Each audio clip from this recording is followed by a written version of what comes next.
皆さんは特殊能力が欲しいと思ったことはありますか？もしそれがかけがえのない時間と引き換えに手に入るとしたら、19世紀現在のドイツにあたるバイエルン王国で一人の青年がどこからともなく現れました。汚れた服を着た彼は言葉もろくに話すことはできませんでした。唯一できるのは自分の名前を書くことだけ。その名はカスパー・ハウザー。保護した大人たちが彼について調べていくと、普通の人間なら当然わかるはずの常識をことごとく知らなかったんです。さらに調べていくと、これ以上に奇妙な能力を持っていたんです。謎の青年カスパーが持っていた能力、それは鋭すぎる五感。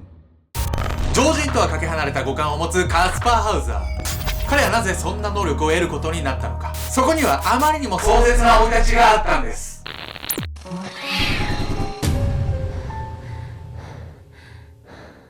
おーそうっす。ケルン大聖堂に行ったことあるよ、ケンちゃんです。何の報告なの？ソーセージソーセージ何そうやって改めてね、マイク向けられるとね、言いにくいのよ。ソーセージは、太い方が好き。エミューコです。俺も。今回はね、ドイツの街中に突如現れ、瞬く間に人々のね、心をね、わしづかみにしたある青年のお話なんです。その青年はですね、常人では持ち得ない鋭い五感を持っていたんです。ただね、本日ご紹介するね、主人公がね、そんな鋭い五感を持ち合わせていた、そんな理由にはね、壮絶な過去があったんです。正体不明の青年。遡ること約200年前の1828年5月26日、現在の南ドイツにあたるバイエルン王国ニュルンベルクが今回の舞台。広場の近くで靴屋を営むジョルゲ・アイヒマンは地元では見かけない一人の青年を見かけました。年齢は10代半ば、薄汚れた服を着て手には何かを握りしめ、怯えるようにその場にうずくまっていたんです。ジョルゲは不審に思い彼に話しかけたところ、彼の返事はわからない。続けて奇妙なことを口走ります。私は父のような軍人になりたいのです。何軍人って迷い子って感じね、この子ね。これ以上会話は進展もせず困ったジョルゲ。仕方なく青年を衛兵の詰め所、今でいう交番に連れて行きました。しかしそこでも彼は同じ言葉を繰り返すばかり。言葉がダメならと仕方なく彼にペンを持たせると、自らの名前と思われる言葉を書き始めました。それがカスパーとハウザー。しかし結局それ以外の言葉は書けなかったんです。唯一の手がかりとなるのは男が手に握りしめていたもの。それは2通の手紙でした。いいじゃん、もうなんか手紙にさ、親がなんか書いた文章が絶対入ってるでしょ、それ。まあね、そう思うんですけど、実はね、そんなものもなくですね、もうそんな単純な話じゃないんですよ。しかもこれ2通の手紙の内容はとても衝撃的なものだったんです。書かれていたのは、フリードリヒ・フォン・ベッセニヒ大尉へ、大尉の騎兵隊へ入隊を志望する16歳の若者を送ります。私はこの子の母親に養育を頼まれましたが、貧乏でこの子の面倒を見ることができなかったので、一度もこの子を家の外に出したことがありません。もしも手に余るようならば殺してください。必要ないなら殺せってさ、自分勝手すぎるわよ。何それ。本当に意味わかんないですよね。唯一のね、手がかりとなったのはね、ここに書いてあったベッセニヒ大尉というね、名前だけだったんです。ベッセニヒ大尉とはニュルンベルクの騎兵隊に勤める軍人。すぐにカスパーはこのベッセニヒ大尉の元へ連れて行かれます。しかし大尉にも思い当たる節もなく、結局彼がどこから来た誰なのかは分からずじまい。手がかりもないので親元に返すことすらできなかったんです。仕方なくカスパーは衛兵が持つ塔の中で孤児として生活することになりました。しかし彼はただの孤児ではなかったんです。不可解な点は多いけど、このままだとなんか単なる孤児って感じじゃない？これ。まあそうなんですけど、まあ彼がね、塔の中で生活するにつれてね、まあただの孤児だと思われていた彼のね、すごいね、ある特殊能力がね、次第に周りに気づかれるようになっていたんです。異常に発達した感覚。謎の青年カスパーが現れると、ニュルンベルクの街ではたちまち噂に。彼が塔の中で生活していることも知られているので、一目見ようと野じ馬が殺到。しかし塔のカスパーはそんな野じ馬には見向きもせず、ただ部屋の中でじっとしていたんです。実は最初に発見された時から彼の歩き方はぎこちなく、その足は反り返るほどまっすぐに固まっていたんです。さらに膝の裏は変形してへこみがなくなっているほど。16歳にして歩くこともままならないカスパー。そんな彼に対して民衆以上に興味を持ったのが学者たち。カスパーのことを隅から隅まで調べました。そして大きく分けると2つのことが分かります。まず1つは、通常の人間が知っている常識をほとんど知らないということ。例えばろうそくの火を見て躊躇なく触ってやけどしたり、鏡に映る自分を捕まえようとしたりしていたんです。またおもちゃの馬に餌を与えようとするなど、生き物とそうでないものの区別もついていなかったんです。中身ほぼほぼ赤ちゃんじゃない？コナンのちょうど逆みたいなさ。まあでもそうですね、うん見た目は大人、頭脳は子供みたいなね、感じなんですけど、まあねいろいろね調べていくうちにね、学者たちが驚くようなね、もう一つのね衝撃的な事実が分かってきたんです。カスパーについて判明したもう一つの事実、それは五感が異様に発達しているということ。カスパーは特に光に頼らない能力が異常に発達していたんです。例えば暗闇の中で遠くのクモの巣にかかった顔を認識できたり、コップ一杯の水の中にワインやコーヒーを一滴入れただけでもわかるんです。さらに金属に触っただけでその金属の種類を当てられたりもするんです。すげえなお前。こんな風にとにかく全ての感覚が普通の人間と桁違いに敏感だったんです。何それもう、五感全部がさ、野生動物並みに敏感ってことでしょそれ。まあそうなんですよ。彼はねおよそ常人がね、持っているであろうね常識をね、持ってなかったんですよ。まあそれと引き換えといてはなんなんですけど、動物にね匹敵するようなね、鋭い五感を持ってたんです、そして彼はねそのおかげで暗闇にねめっぽう強いっていうね、能力があって、その代わりこう光とか明るいとこはね苦手らしいです、はい、鬼じゃない。鬼は太陽だけ。あ、明るいところは大丈夫なの鬼って。鬼滅の世界線ではね。あ、そう、私の感じがいい。このような検証結果から学者たちはある仮説を立てました。もしかして彼は長期間どこかに幽閉されていたのではないか。そして学者たちはカスパーに対しこれまで知らなかった言葉などを学習させていくことで徐々に話せるようにしたんです。それにより彼がこれまでの16年間どのように暮らしてきたかカスパー本人の口から語られるまでになったんです。ようやく、カスパーの反省がわかるじゃないこれ。いやまあそうなんですけど、彼のね半生はね学者たちがね予想してたね遥か上を行く壮絶な過去をね持ってたんです。カスパーはたどたどしい言葉で喋り始めます。するとカスパーには想像を絶するような生い立ちが。なんと彼は生まれてからずっと同じ部屋に閉じ込められていたというんです。それも部屋と呼ぶにはあまりにも狭い空間。部屋の大きさは奥行き2メートル、幅1メートルほど。ろくに光も入らない薄暗い部屋で、中にあったのはベッド代わりの干し草と毛布と馬のおもちゃだけ。もうひどすぎこれ。朝起きるとパンと水が部屋の中にあり、それを吸収してくれる人も見たことがなかったので、それが自然現象だと思っていたんです。誰が出してたのかしらね、それ。まあ俺なんですけど、まあ嘘なんですけど、嘘っていうのは早ない。なんかさ起きてさ、置いてあるの怖くない？怖いわよ。でもまあ生き延び正るために体さがバレ食わないといけないしさ、なんでかぶせてくるんだよ。いやお前から来たでしょ。俺がなんでかぶせてくんだよ。いやほんとこういうとこあるよね。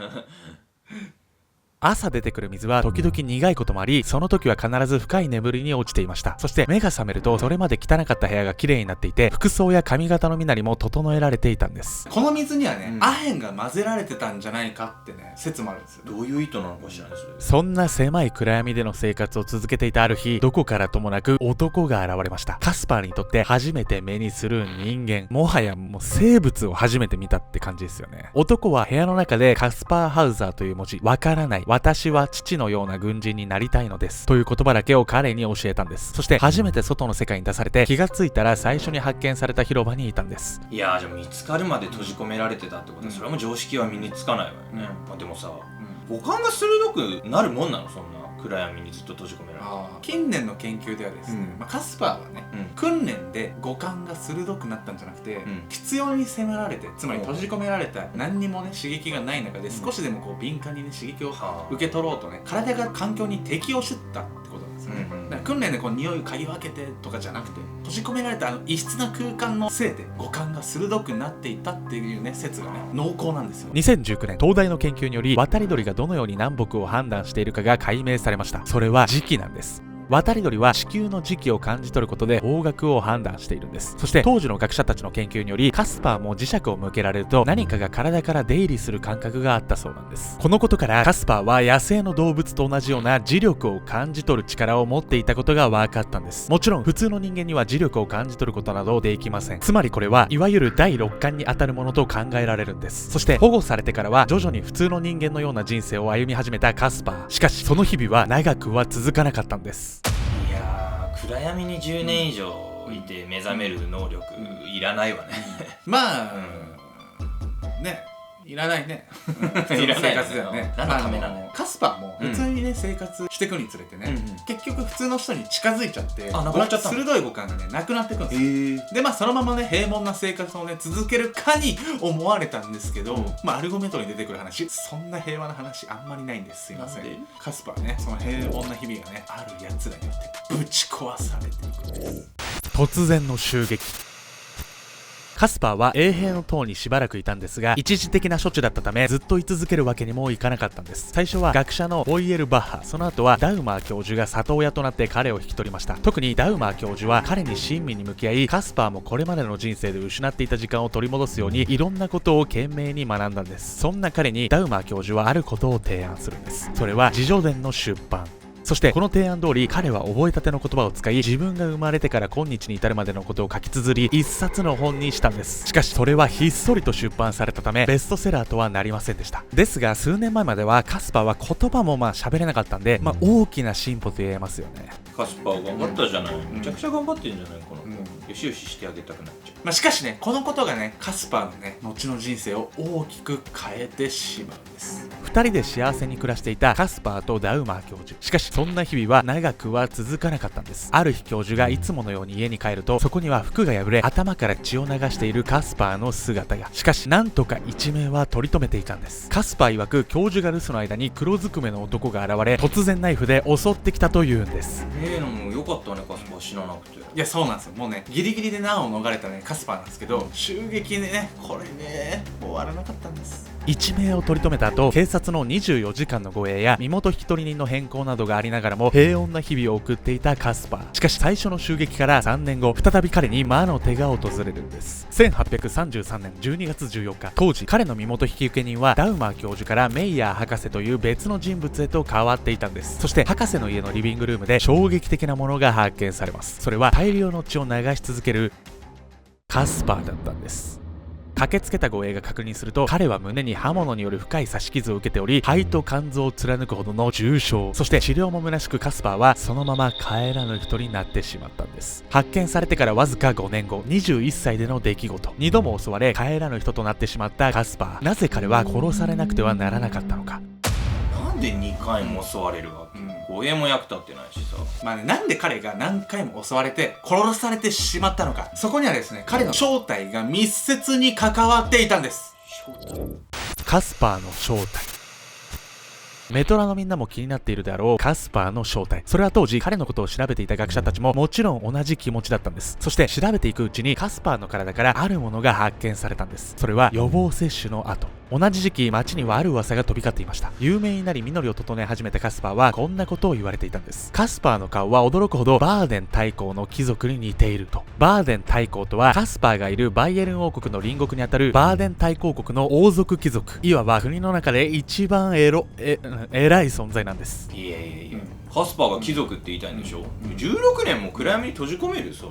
確かにね、噂話だと思う人も結構いたんですけど、学者たちの中にはね、本気でね、この説をね、信じる人たちもいたんです。実は先ほどお伝えした予防接種、当時はまだ一般的に予防接種の習慣は広まっておらず、受けられるのは貴族しかいませんでした。そしてカスパーが似ていると言われた貴族がいるバーデン大公国。彼が生まれた1812年当時の王様は2代目のカールという人物。しかし2代目カールにはとある問題があったんです。それは後継者の不在。そうすると次に後継となるのは2代目カールの祖父である初代バーデン大公カール・フリードリヒの5歳ルイーゼという人物の息子なんです。当然ルイーゼは自分の息子を王様にしたいと考えます。実はカール、2人の男の子がいたんですが、幼くして亡くなっていたんです。そしてその息子のうち最初に生まれた子はカスパーと同じ1812年生まれ。ここから導き出される一つの説、それはルイーゼが将来息子を王様にするため生まれたばかりの2代目カールの息子を軟禁したということ。そしてその男の子こそカスパーだというんです。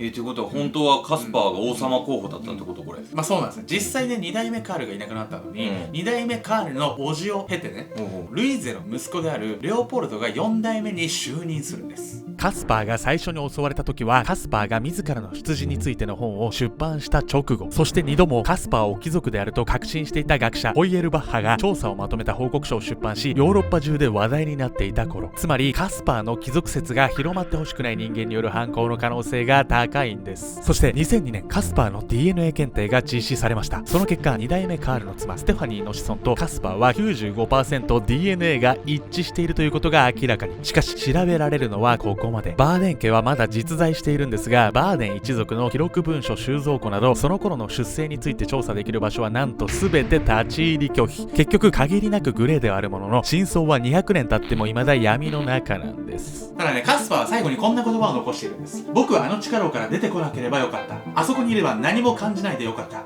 何も知らなくてよかった。こんなに遅くなって世の中に出てきた苦しみを味わわなくて済んだのに。